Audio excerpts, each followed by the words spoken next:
നല്ല ടേസ്റ്റി ആയിട്ടുള്ളൊരു mushroom സൂപ്പിൻ്റെ recipe ആട്ടോ. ചൂടോടുകൂടി കഴിക്കാൻ നല്ല ടേസ്റ്റാണ്. അപ്പോൾ ഇതെങ്ങനെ തയ്യാറാക്കാൻ നോക്കാം. ഒരു പാൻ അടുപ്പത്ത് വെച്ച് അതിലേക്ക് നമുക്ക് ഒരു കഷ്ണം ബട്ടർ ചേർത്ത് കൊടുക്കാം.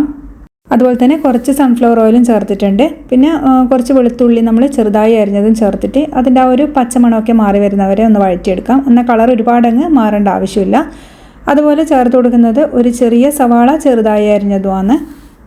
സവാളയും അങ്ങനെ ഒരുപാട് വെന്ത് പോകേണ്ട ആവശ്യമൊന്നുമില്ല. അതിൻ്റെ ആ ഒരു കളറൊക്കെ ഒന്ന് മാറി വരുന്ന സമയത്ത് നമുക്ക് കഴുകി വൃത്തിയാക്കിയ കൂണ് ചേർത്ത് കൊടുക്കാം. അപ്പോൾ ഈ നല്ലപോലെ ഒന്ന് മിക്സ് ചെയ്ത് കൊടുക്കുന്നുണ്ട്. ചൂടാകുന്ന സമയത്ത് ഇതിൽ തന്നെ വെള്ളം ഇറങ്ങി വരും. അതുപോലെ തന്നെ കുറച്ചൊന്ന് ക്രഞ്ചി ആയിട്ടും അതുപോലെ നല്ല ടേസ്റ്റും ഹെൽത്തി ആയിട്ടും ഒക്കെ ഇരിക്കാൻ വേണ്ടിയിട്ട് നമ്മളിതിലേക്ക് വാൾനട്ട് ചേർത്ത് കൊടുക്കുന്നുണ്ട്. ചെറിയ പീസായിട്ട് കട്ട് ചെയ്തിട്ടാട്ടോ ചേർക്കുന്നത്.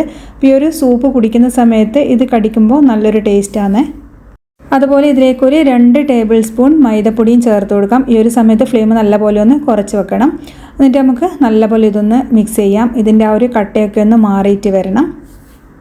അതുപോലെ തന്നെ കുറച്ച് ചൂടുവെള്ളം ഇതിലേക്ക് ചേർത്ത് കൊടുക്കുന്നുണ്ട്. എന്നിട്ട് നല്ലപോലെ മിക്സ് ചെയ്തിട്ട് ആ ഒരു മൈദപ്പൊടിൻ്റെ കട്ടയൊക്കെ ഒന്ന് ഉടച്ചെടുക്കുക.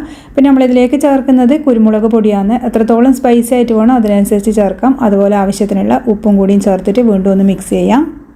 പിന്നെ നമുക്ക് കുറച്ച് അണ്ടിപ്പരിപ്പ് ഒന്ന് കുതിർത്ത് വെച്ചിട്ട് അരച്ചിട്ട് ഇതിലേക്ക് ചേർത്ത് കൊടുക്കാം. നല്ല പേസ്റ്റ് പോലെ അരച്ചിട്ട് വേണം കേട്ടോ നമ്മളിതിലേക്ക് ചേർത്ത് കൊടുക്കാൻ.